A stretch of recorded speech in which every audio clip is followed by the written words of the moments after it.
Okay, people, welcome to Platitude. Today we're going to talk about 1968 in reference to basically all of American history and how it is considered a watershed year. And when something is called a watershed year, it's because it's a time of change.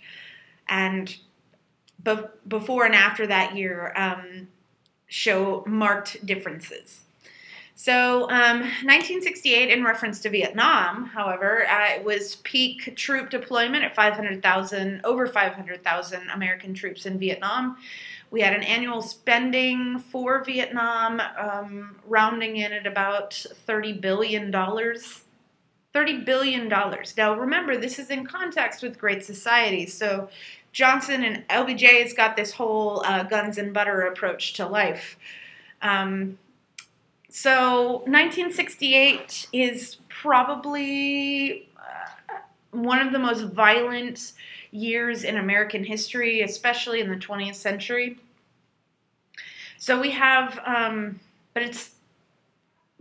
in January, we have the Tet Offensive. Now the Tet Offensive is actually an offensive plan by the Viet Cong, or by the North Liberation Front, in which they create a simultaneous multi-target attack in South Vietnam. So they attack all the major cities in South Vietnam, including Saigon. And they do it, they're surprise attacks, and they do it on the New Year's Day. It's the Vietnamese New Year's. And the extent and fury in which they attack really takes both the United States and the South Vietnamese off guard. They're like, holy crap, chill out, buddy. No, they weren't that glib. But they basically, what that attack did is it proved to the American public, most especially, that this, Vietnam being this, is not a winnable war. Now, here's the crazy part. The Tet Offensive was actually considered a Viet Cong or North Liberation Front loss. If you look at it from a traditional military standpoint, it was a loss for them. And by traditional military standpoint, I mean the measurement of a loss is who lost more, who had more casualties, who lost more supplies, and that would be the Viet Cong, not the United States and South Vietnam. Militarily speaking, the Tet Offensive was a win for the United States, but it was a loss in public opinion. In the court of public opinion, the United States lost, because here's the thing. The United States political leaders had been promising the American public that this war was almost over, there was a light at the end of the tunnel, we're definitely taking care of this soon. And when the Tet Offensive becomes public knowledge, of course, remember, the media plays a huge role. United States public is like, no. You are lying to us. This is not almost over. This is going to go on forever. They don't want us there. Not to mention, all of this information has been coming, we've already known about the South Vietnamese government and how corrupt it's been, and all that kind of stuff. Well, then, in March, LBJ announces he will not seek re-election. Now, this is important because LBJ had escalated a very brutal war. He had taken Vietnam, a very dirty guerrilla war, and escalated it to such a point that surely, with this much manpower, 500,000 troops, this much money, $30 billion, and with this much technological superiority, surely we should have won. If you escalate it to that point, but we hadn't, and we weren't even close. And so LBJ could barely leave the White House. When he did, every time he did, he was protested. Every single time. And nationwide, you would hear the chant, LBJ, LBJ, how many kids you killed today? Can you imagine having to walk outside the door to hear that all the time? And Johnson knew, as a political savvy Congress member and president, that he was actually dividing his party, and so he chose not to seek re-election. Unfortunately, what that tells the troops back that are in Vietnam is that their commander-in-chief is giving up. Their commander-in-chief doesn't know why they're fighting. And they're like, why? What are we doing? Our leaders are cutting and running, and they're leaving us here. And so the troops feel very betrayed by LBJ's refusal to seek re-election. But as a side note, Johnson also promises that, hey, we're actually looking to end this war and get out of Vietnam. Peace talks are going to start soon in Paris. Promise. They're starting. Also in March is going to be the My Lai massacre. I talked about that in the seminar earlier. But we don't actually find out about this massacre until 18 months after it happens. But it does happen in 1968. So that's where 400 Vietnamese civilians were murdered. And then the subsequent cover-up by military officials and officers and soldiers will really put a black mark on the American military, not just for the rest of the world, but for the American public. My Lai was in dangerous territory. Just to give you a few details really quickly, for American soldiers. It was an enemy stronghold, this whole area, and Americans were sent in to basically clear the area. And these soldiers, they had been geared with anger and frustration. They had lost countless people in their own company to mines and ambushes, and they had never actually engaged with the enemy. And so they were losing, and they had had a memorial service the day before, and most likely they were fueled by, LSD or heroin or alcohol even. There was poor leadership because people were dying so quickly. People who shouldn't have been leaders were leaders, and they had bad intel. The group that went in was told that all of the friendly civilians were at market, and that their instructions were to clear the area. And so they went crazy. And they cleared it, but not in a very nice fashion. Again, we won't find out about this until 18 months later, but 1968, again, we're talking about the year and when things actually happened. April of 1968, Martin Luther King is assassinated.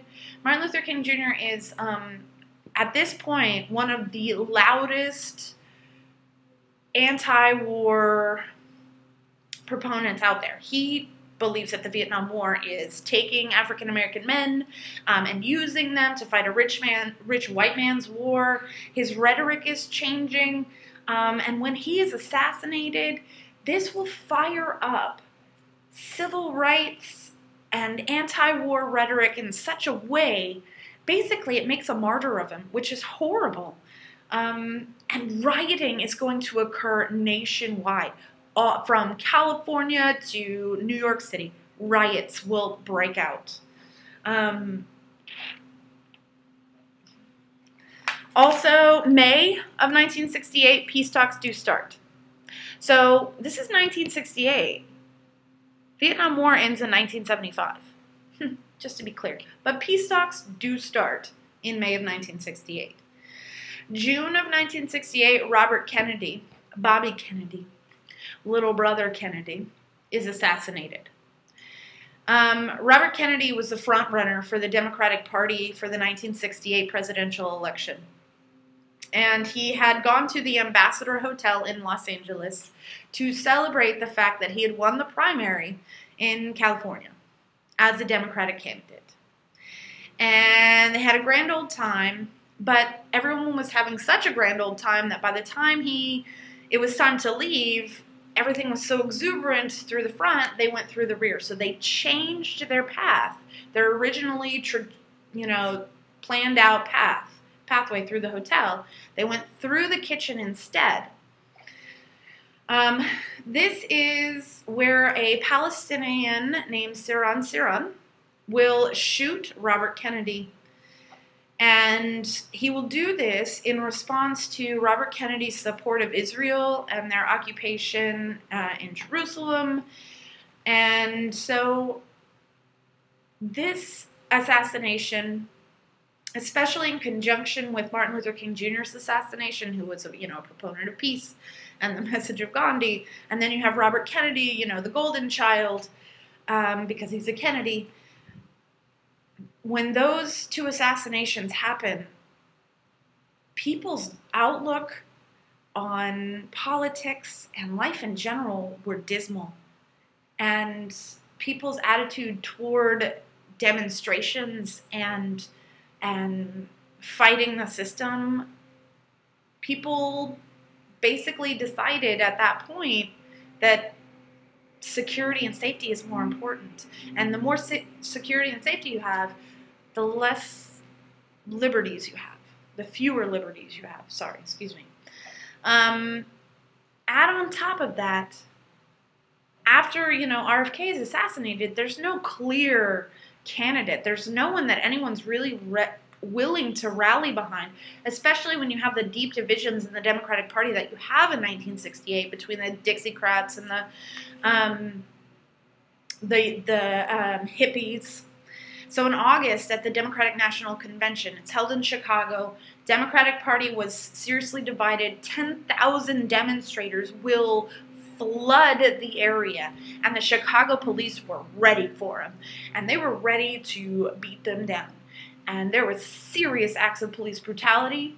Even the National Convention itself, inside, was violent. If you can find videos of Dan Rather, he gets punched in the stomach. He's just a reporter reporting on the Democratic National Convention, and he gets punched in the stomach. Inside. So this infighting will cause a negative image of the Democratic Party. A lot of people are going to turn away from the Democratic Party because they obviously do not have their stuff together. And then in November, Nixon is elected president. And Nixon ran on the platform of law and order. Now, after this year of Tet Offensive and assassinations and rioting, law and order sounds good. That silent majority, they're like, yeah, go get it. Law and order. Let's do it. And so that will change the direction of Vietnam. So that's why 1968 is seen as the turning point of the war, because of all of those reasons. Anti-war demonstrations will gear up in strength.